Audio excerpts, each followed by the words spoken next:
So now let's see how we can work around with lens distortion and mirror effect inside of Adobe Premiere Elements. So to work around with those effects, I'm going to go around under the effects section right here. And once I go around over here, I'm going to go around onto the distort section. And over here, you can see that lens distortion effect is an option over here. Let me just go around and click and drag this onto the clip right here and press yes, and you can see the distortion effect right here.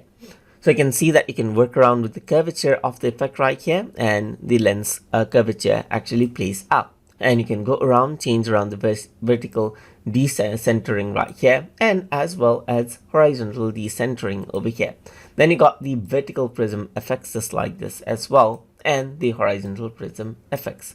You can also see that you can go around and change around the fill color as you like. So if I were to go around and change around the curvature right here, so let's just go around and change around the curvature, you can see that the fill color is the one that you have right here. So that is the lens distortion.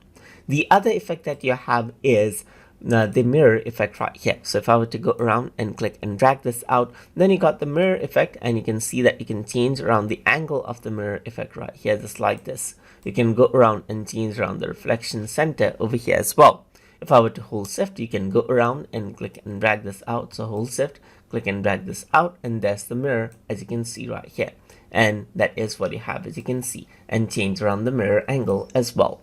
So that is how you can work around with the lens distortion and mirror effect inside of Adobe Premiere Elements. So I hope you guys learned something as always.